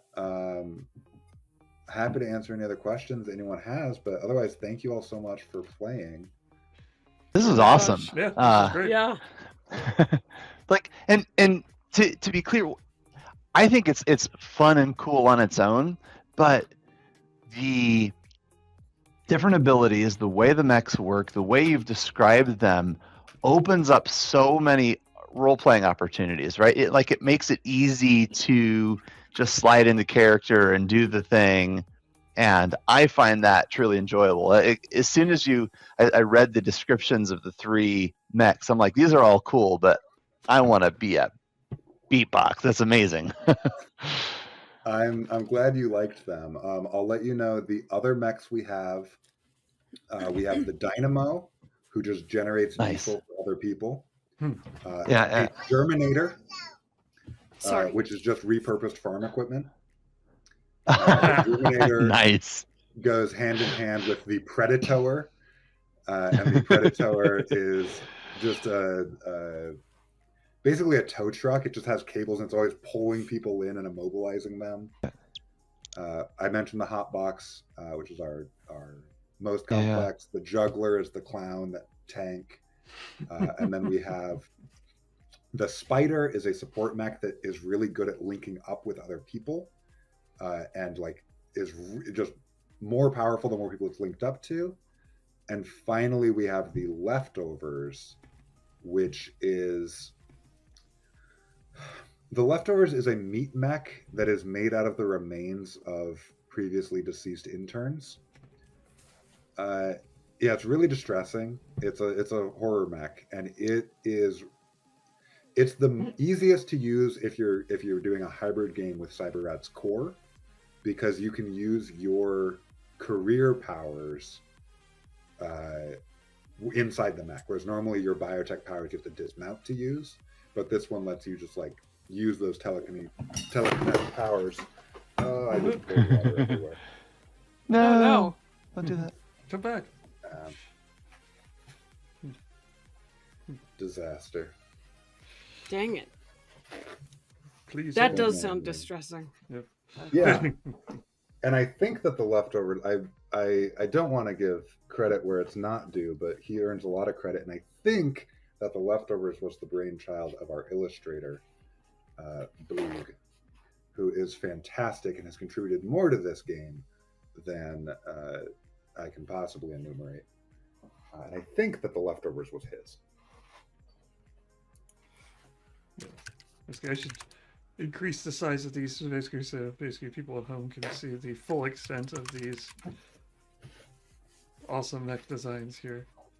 Yes, and each of these mechs, I don't think we've announced this publicly yet, but each of these mechs will have their own bespoke character sheet, where we'll have that are designed again by our artist Boog, which are going to have labels for like almost like a blueprint sheet of showing how the mech, where the bits go.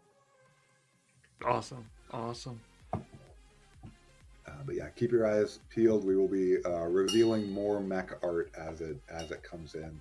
And this whole game is, if I can plug myself for a moment, this whole game is coming to Kickstarter in late May or early June of this year. I just put that link in chat. Yep. Thank you. Definitely check that out. Let's see, one question I kind of will ask you, kind of from a design perspective. One thing I found interesting, basically, I kind of want to ask, basically, in terms of, basically, you talked about resign yourself to your fate, which is the next mission, I'm going to die. There's also a fun thing, since people can't see the character sheets. The character sheets also have a field on them labeled as next of kin. Which I read through the sample of the rules that you gave me, and basically that is the way of you've died, but you're not really dead. Basically, we notify your next of kin, we ship them your stuff, what remains of your stuff, and your next of kin picks it up from there. So I guess the question I'd have from a design perspective is basically you kind of incorporating treating death as a, hey, this is a fun game where the roles are going to be over the top and wild and crazy, and you want people to take the risks of being like, I want to have this explosive moment, because they should know the fact that, hey, even if I die, it isn't the end. Is that the intent behind that? Basically those kind of like take the chance. Death isn't the end. Just go for it. Have fun. Yeah, I wanted to make a game that felt lethal, especially when you're just an intern or just starting out. It's very possible to die, but I didn't want it to. I wanted it to not feel bad when that happens. I wanted to minimize that blow as much as possible. So to that end, it gets harder to die as the game goes on. You can never die just from hitting 0 hit points in combat. You become injured. It's always a choice. It may be a very easy, it may not be a good choice to keep living. You're like, I can spend all of my money doing this. Because the clinic every time you heal someone at the clinic, it gets more expensive up to account. But yeah, I wanted it to have that sense of lethality in the early games, and I also wanted it to not be devastating, like, oh my gosh, I've lost everything. But also, we're a little tongue-in-cheek about it. At the end of the first game, like, I don't have the book with me, but in the back of the first book, it has a little mouse graveyard where it has like pre-filled graves where you can write down the names of all the operatives who haven't made it. Oh my god, that's awesome. That's great. Basically, like basically on a similar, basically, you talked about the mission system, and there's one part. Basically, we weren't doing the missions. We kind of glossed over, but you pick one to succeed at, one to roll at, and one that you're just okay with failing, which is a neat way of kind of basically being the fact that you're never going to be 100% successful, even if you're exploding stuff in your mech during your missions. There's something you're giving up, and basically, I like that idea of the fact that players need to deal with. Oh, hey, we're doing great, we're doing awesome, but we're still losing parts of this over here. Basically, so how did that kind of mission system come about? Is that basically from the original Cyberrats, or is that something you designed for this one?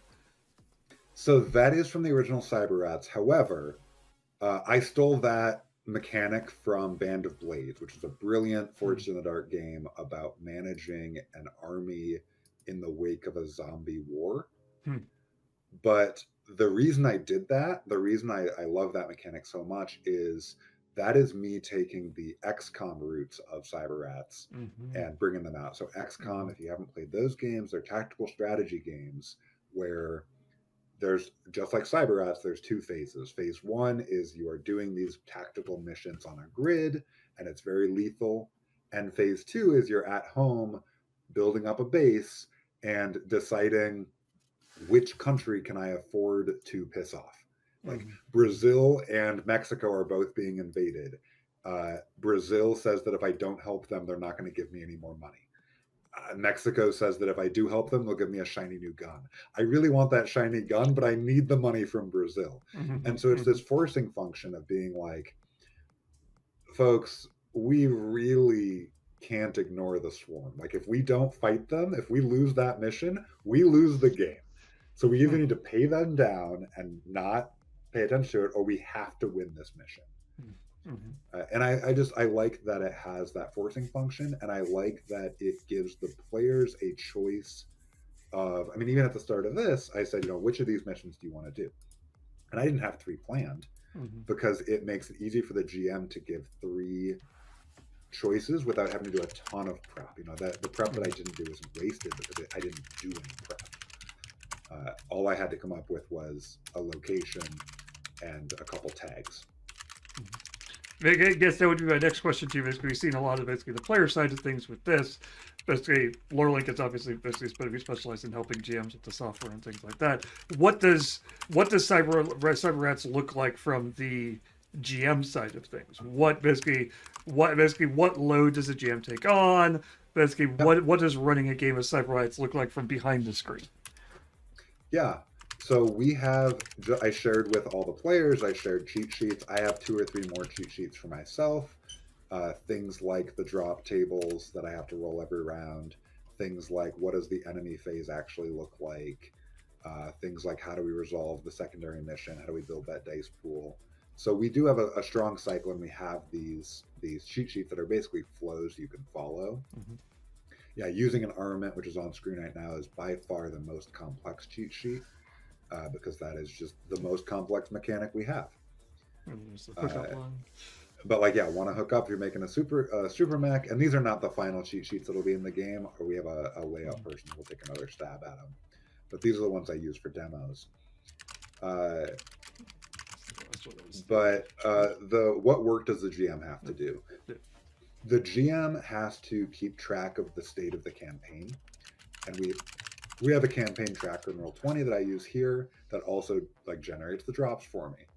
But in terms of keeping track of the state of the campaign, what does that mean? It means keeping track of the threat level for each faction, the victory meter for each faction, how many times you've beat each mission, which we'll talk about in just a moment, and what enemies you've seen. So each faction has 9 unique enemies. And every time you do a primary mission against that faction, then you just move down that list of enemies. So since this was the first time you fought the interlopers, I gave you the 2 easiest enemies. The next time you fight them, you'll get the Cuddaloid, which was that second enemy, and the next enemy, the Foo Fighter. After that, you'll get the Foo Fighter and the UFO drone, and so on until we get to the end. So it's always 1 familiar enemy, 1 new enemy. But the GM has to keep track of wait, have you guys fought the Ant Queen yet, or are we still at the Beetle Brothers? And you kind of have to keep track of where that is. And then I mentioned the number of times you fight each mission. So the way Cyberrats works, both the original and this game, they have the same structure. The campaign is every time you defeat, if there are 3 factions, and when you defeat each faction 3 times, you unlock that faction's final mission. And when you unlock that faction's final mission, that is a bespoke story mission. It's not one the GM generates. It's in the book. It says, here's exactly what that mission looks like. And then you do each of those 3 story missions in order. And when you complete the 3rd story mission, you've won the game. So in the first game, it looks like break into your rival megacorp to find out where the mothership is going to be. Go and hack the military to find out a secret weapon, and then go and storm the mothership and blow up the mothership. And so you have to beat each of those factions 3 times to unlock that story mission, and then once it's unlocked, you can go and crank out the campaign. So you have to keep track of wait, have we unlocked the story mission yet? And again, in Roll20, we track all of this. We just have check boxes that you can. And of course, to toot our own horn. Basically, we have Lore Link is also another. Basically, we have a campaign tool. Yes. I am legally obligated as basically as the I have to say. But basically, not to say. Basically, it sounds like there's a lot of things going on basically in there, but it's tracking. But there isn't a large burden of, oh gosh, I need to come up with everything from scratch. Basically, there's some tracking, but there isn't basically. But it sounds like this is going to be a much lighter, even from the GM side. Once that tracking is done, you're like, okay, X, Y, and Z. The actual play is set it up and then let your players explode stuff. And we have, so yeah, there's some bookkeeping on the GM side, but we have like in the book tools to generate missions where we say, okay, here are the 15 different types of mission you can have. We did Briefcase today, but we also have like survive, extract, just eliminate, all sorts of different mission types. And we just have a roll table where you can generate those, hostage rescue. And then we also have like advice on how to run the enemies. It's not quite GM-less, but it's like if someone is painted or screwed, you target them.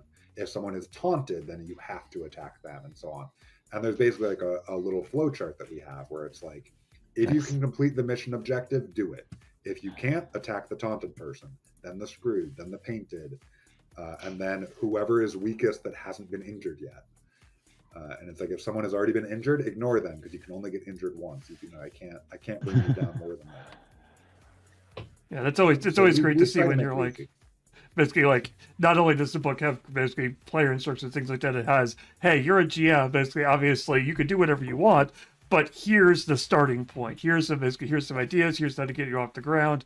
It's great to see a book that basically includes all of that from the start, so that you're not left going, how does this? Do I need to go look up an actual play? How does this actually really play? Basically, once you get those first couple of games, then you're like, oh, now I have the freedom to do what I want. If I want to break the rules, I want to do other stuff, I can do that.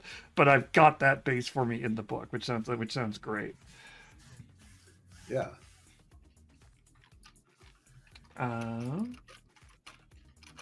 Basically, I'm just gonna try to think if there's any other question. Basically, I guess the only other interesting question I had was basically this is a sequel TTRPG, which is kind of basically a little bit rare and a little bit unusual. So what is that?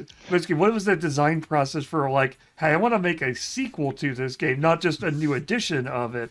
I want to make an actual sequel. What does that feel like in terms of your design process? So that's so funny. I made the original Cyberrats I started working on it in late 2020, released it in 2021.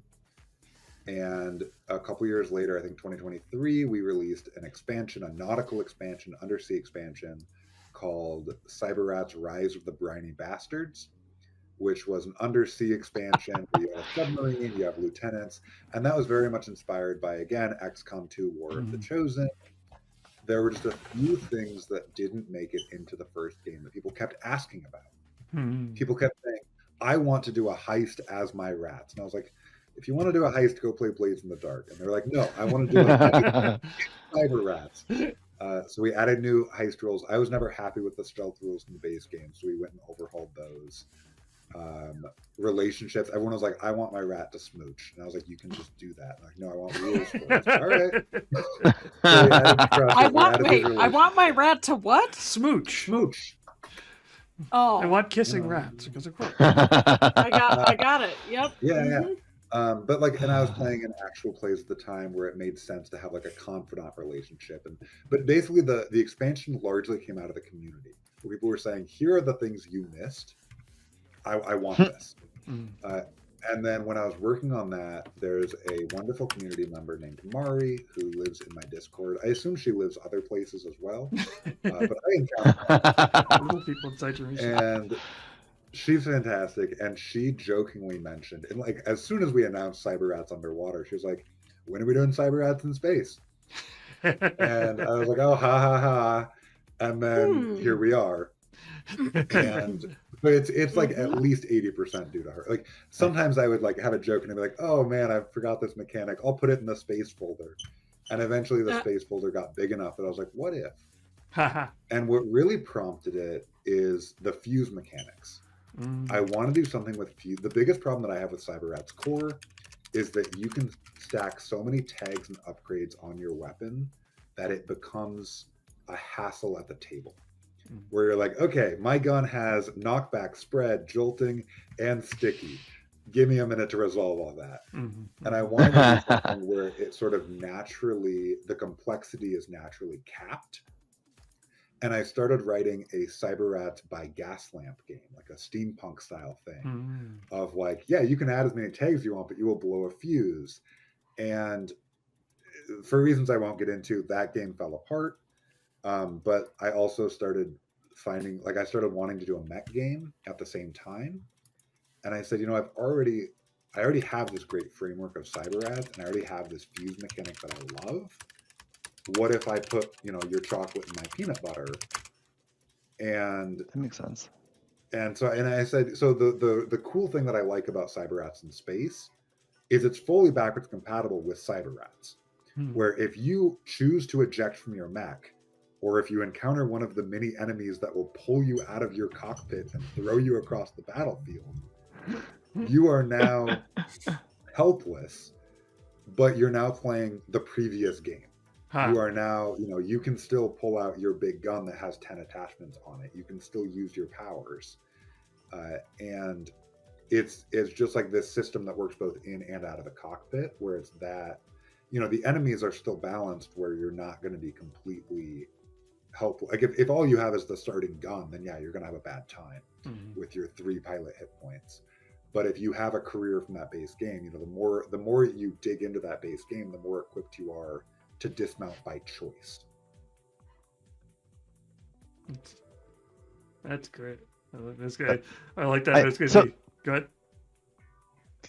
I want to jump in really quickly because I like the sequel concept and everything, but you did say at the very start of the stream, third and final. Yes.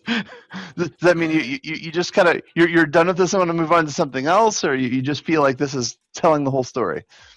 A little of both. So the first of all, the story that this one wraps up is like, you are going to space, you're getting revenge. Cyberrats in space. Cyberrats, you're meant to lose. You're meant to lose that campaign. This one, you're meant to win. And actually, spoilers for Cyberrats in space. You're not meant to win this campaign. You are meant, seriously, spoilers. You are meant. I have players in this chat here. Close your ears. I saw some players in here. You are not meant to win this game. You are meant to figure out that your revenge is unjust. You are meant to retaliate against your corporate overseers. And you are meant to not finish the campaign. And there's a thing where it's like, if you complete the campaign as we outlined it for you, the GM has a little box of text to read that says, hey, you got to an ending. That wasn't a good ending. Like, you did a mistake. There's a moment in here where you are expected to say, wait, how much revenge is unjust? And so that's Nice. But also, in general, personally, I'm walking away from making RPGs. This is going to be, I'm planning for this to be one of my last 2. I have one that I'm making as part of a grant that I won. But I've basically made the games I want to make. I've said the things I want to say. That said, I would love to make a Cyberrats Ultimate Edition where we took everything from all 3 games, cleaned up the original, put the first game in color, first game's in black and white, made it in color, put it together as one complete giant book, you know, by RPG standards it would be fine, but each of the books is about the first book's 100 pages, second one's 120, this one's going to be about 130 probably. Combine them all together, we'd probably lose 40 pages of overlap in there, but it would be a big book. Realistically, that's probably not going to happen unless this Kickstarter does gangbusters, but outside of that, I don't see myself returning to Cyberrats after this. Well, it sounds like basically. It makes Yeah. You want Cyberrats to basically keep going? Basically, dump a bunch of money on the Kickstarter. Basically, That's not what I said. The burden of success basically starts looming. That is not what I said. No, this is the final planned content for Cyberrats. We do have a planned stretch goal for a Long War mod, which is again one of the most popular XCOM mods, where we would say, what if I wanted this to be bigger or longer? And it's also something where we would say, I would get together with my two co-creators, my sister Rachel, and our wonderful artist Boog, who's active in the chat here, and I would say, okay, what ideas have we had to cut? What ideas have I shut you down? And I'm sure Boog especially has a list ready of everything I've made him cut from this. But that's something that we would consider putting in like that zine. But in general, no, I've said what I want to say. Cool. And I'm happy with what we've made here. Solid answer. Thank you. Yeah, thank you. That is great. Okay, so basically, obviously, final plugs. Basically, if you have them anything beyond, basically, we've got the link in chat for the Kickstarter. If you're interested in that, go check that out. Basically, go follow that. Basically, get those numbers up.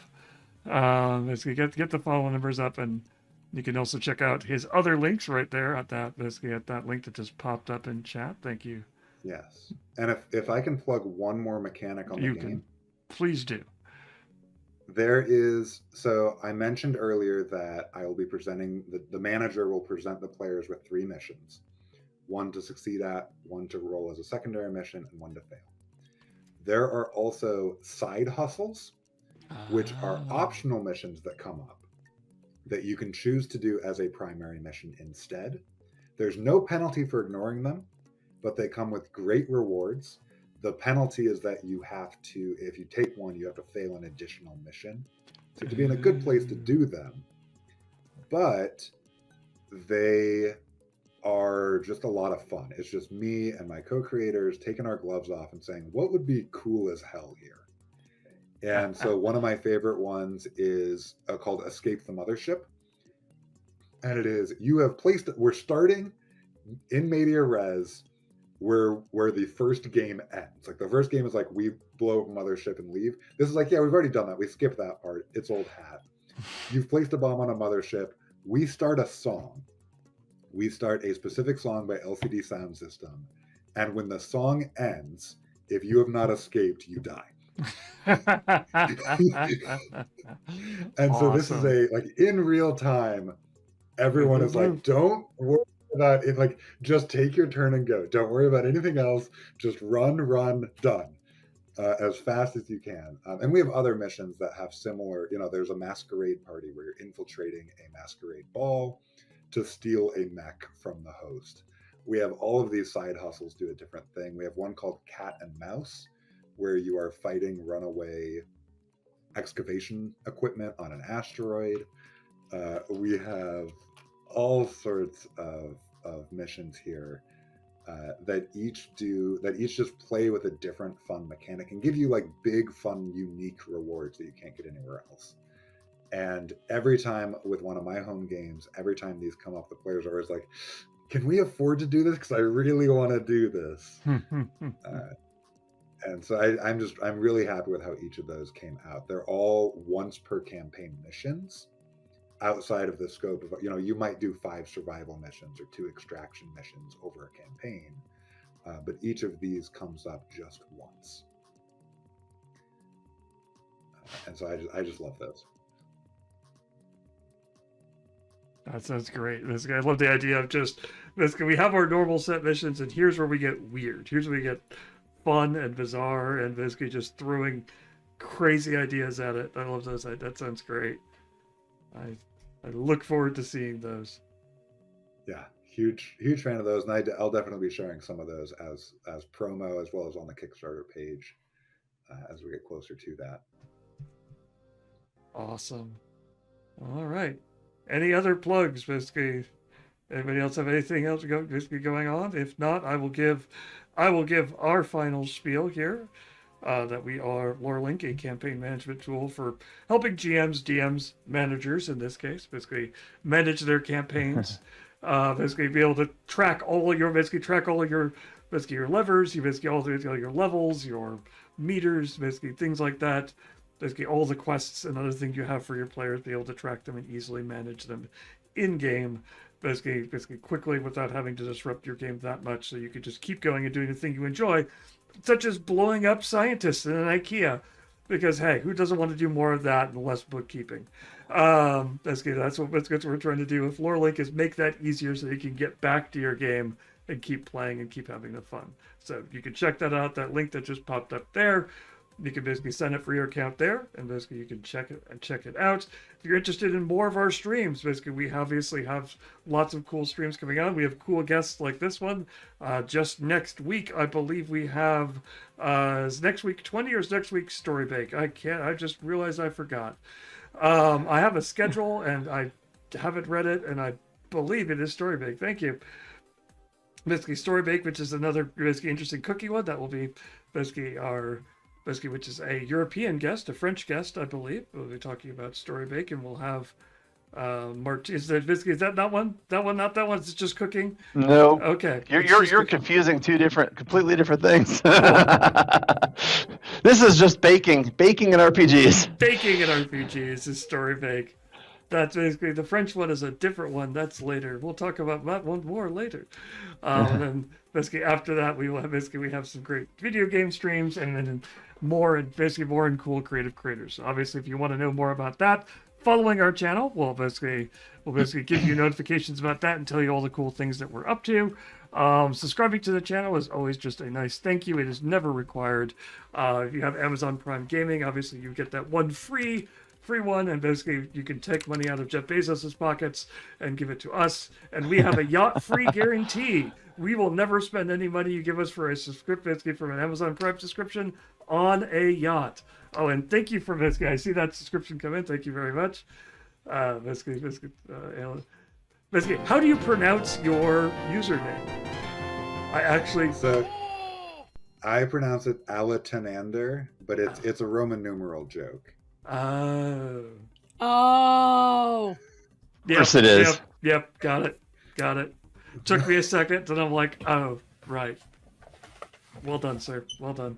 Thank you. All right, and basically, obviously, if you want to keep up with us in social media-wise, we have a Blue Sky account. Check us out there. It's where we basically post upcoming cool stream, basically cool events, cool creators, and other things. Somebody's playing Duolingo. It was me, okay? And last, Duolingo wants me to use it. Careful of the owl. There's a mech for you, an owl that just comes through. Basically, you don't finish the mission in time, the owl just starts coming through for you.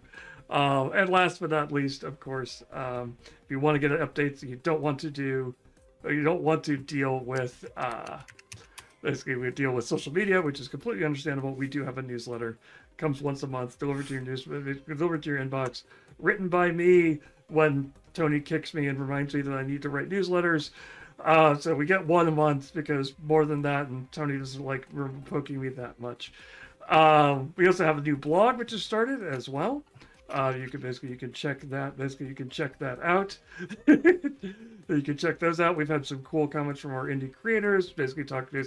Tony talked about their time jamming. I will have stuff about basically introing the jamming coming up on that blog here soon. So check that out as well. And last but not least, basically, if you caught part of this video and you do want to catch more of it, we are restreaming this over on YouTube, and that is our dedicated long-term storage site, because Twitch does weird things with archives. So you can check out our videos there. And if you're over there, like the video, comment on the video, do the things that please the YouTube algorithm gods. We always appreciate it. All right. Thank you all so much for playing. Thank you so much for running. Basically, Alex. And we will catch you all Alex, thank you later. so much. Yeah, thank you for having me.